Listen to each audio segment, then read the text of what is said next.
began like a normal upload, another grainy video posted on a barely known channel lost in the ocean of the internet. But what made this video different was its content. The creator wasn't showcasing a prank, a comedy skit, or even a gaming highlight. Instead, the title read, "How I Did It, the Night Everything Changed." At first glance, people thought it was clickbait, maybe a short film or an edgy storytelling project. But within seconds of pressing play, it became terrifyingly clear this was no fiction. The man in the video sat in a dimly lit room, his hood pulled up, his face half hidden but still visible enough. His voice carried arrogance, as if he was proud of what he had done. He leaned closer to the camera and began describing, step by step, how he had ended a life. He laughed while explaining. He smiled when recalling the details. And most disturbing of all, he wasn't afraid of being caught. In fact, he wanted to be seen. The chilling reality was this: someone had committed murder. And instead of running, hiding, or covering up their crime, they uploaded a confession video for Clout. The first 100 viewers didn't know what to believe. Comment sections filled with confusion. This has to be fake, right? Good acting, but too disturbing. If this is real, call the police now. But then came the details. The way he described the exact location of the crime scene, down to the paint color of the walls. The way he mentioned items that hadn't been made public by the media. The eerie precision in his timeline. People froze. This wasn't an act. Some thought it was a twisted prank, while others were horrified that they might be witnessing an actual criminal documenting his own crime. The arrogance dripped through every word, every smirk, every shrug of indifference. The video spread like wildfire. Algorithms picked it up. Forums discussed it. And soon, law enforcement agencies were alerted. By then, the uploader had already gained the very thing he craved: attention. The man was soon identified as Ethan Cole, a 26-year-old with a history of small-time arrests and a digital footprint that painted him as someone desperate for online recognition. His old social media posts showed him trying, and failing, to build a following. Music, gaming, vlogs, nothing stuck. But Ethan wasn't looking for money or even real fame. He wanted validation, control, and most of all, power. When the opportunity came, when he committed an unspeakable act, he decided to turn his crime into content. This wasn't about covering his tracks. It was about rewriting his story into something he thought would make him unforgettable. He believed he could outsmart the system, using arrogance as his shield and attention as his weapon. But he underestimated something crucial. The internet doesn't forget. The victim's name was Daniel Harper, a 32-year-old mechanic and father of two. He wasn't famous. He wasn't wealthy. He was just an ordinary man who happened to cross paths with the wrong person at the wrong time. In the video, Ethan described how a chance argument escalated into violence. But investigators quickly discovered it wasn't random. Ethan had known Daniel for months, harboring grudges that seemed petty, unpaid favors, social slights, and insults magnified in Ethan's mind until they became unbearable. The confession video didn't just expose a crime. It destroyed a family. Daniel's wife, upon hearing about the upload, collapsed. His children were shielded from the footage, but the damage had already been done. This wasn't entertainment. It was trauma, broadcast to millions. Why would someone confess to murder on camera? Experts later explained it in terms of arrogance and narcissism. For Ethan, the act of killing wasn't enough. He needed to be recognized for it. He needed to be remembered. In his distorted reality, uploading the video wasn't a mistake. It was the achievement. Arrogance blinded him. He believed the police were incompetent. He believed viewers would glorify him. He believed the world owed him attention. But arrogance is a double-edged sword. The very thing that made him upload the video was the very thing that ensured his downfall. Within days, the video hit hundreds of thousands of views. True crime communities dissected every frame. News outlets covered the bizarre story of a criminal who uploaded his own confession. Ethan basked in the chaos. He posted follow-up clips, answering questions, taunting investigators, and mocking viewers who doubted him. Each upload drew more attention, and more evidence for law enforcement. But in his hunger for clout, Ethan failed to realize that every word, every gesture, every background detail in his videos was being analyzed. From the curtains behind him to the reflection in his eyes, online sleuths and detectives pieced together his location. Ethan wasn't invisible. He was exposed. Behind the scenes, law enforcement worked quickly. Digital forensics experts traced the upload. Investigators compared Ethan's words to known case files. The arrogance that fueled his uploads became their greatest weapon against him. He was giving them everything they needed: motives, timelines, even physical evidence. The video that was meant to elevate him turned into a map leading straight to his door. But Ethan didn't know. He believed he was untouchable. Not everyone reacted the same way to Ethan's uploads. Some viewers were horrified, reporting him immediately. Others, disturbingly, treated him like a twisted celebrity, leaving comments, asking for more story times, and fueling his ego. This raised questions far beyond Ethan's case. Why are people drawn to darkness? Why do some treat killers like entertainers? The arrogance wasn't just Ethan's.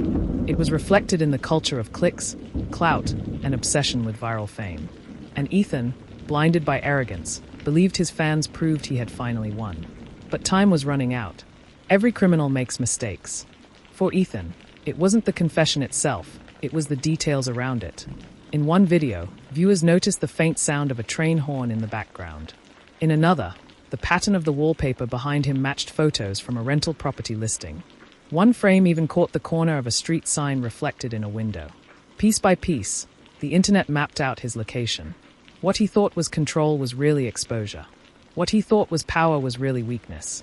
And finally, police had enough evidence to move in. The end came not with silence, but with spectacle. Ethan had decided to go live, boasting to his growing audience that he was smarter than everyone watching. He mocked the police, saying they'd never find him. But as he ranted, viewers noticed flashing lights through his window. Then came the pounding on the door, the shouts of law enforcement, the chaos of a man realizing too late that arrogance doesn't protect you, it destroys you. Thousands watched live as police stormed in, taking Ethan down mid-broadcast. His final words weren't proud. They weren't clever. They were panicked, desperate, and broken. The man who uploaded his crime for clout ended up broadcasting his downfall to the same audience. The moment Ethan was dragged from his room went viral. Clips of the live stream flooded social media. Memes popped up.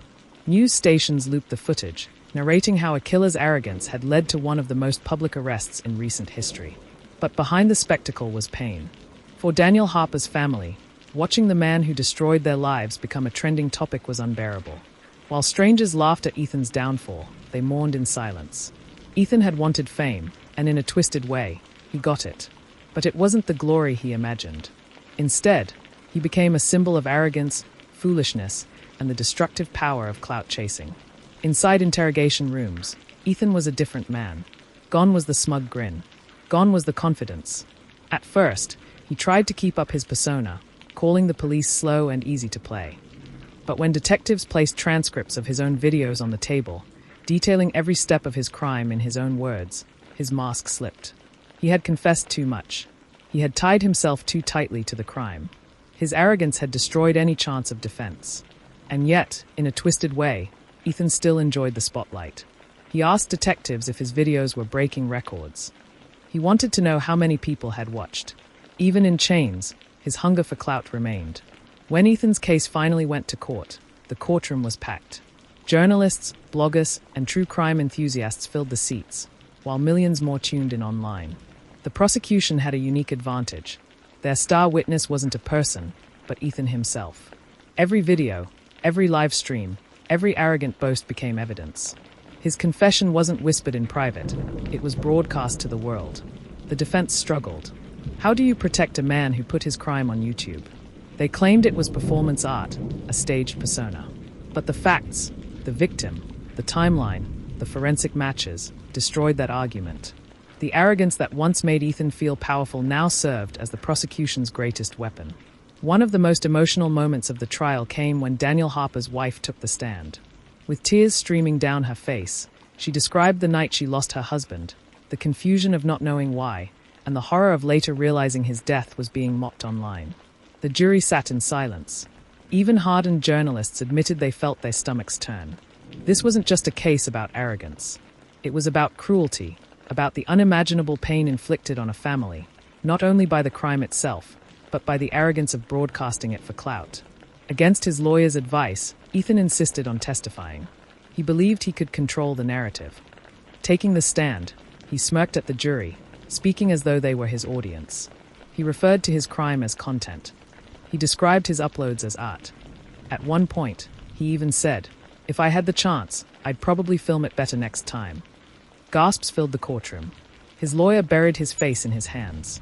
That testimony sealed his fate. It was arrogance at its peak, arrogance that ensured no one would ever see him as anything but guilty.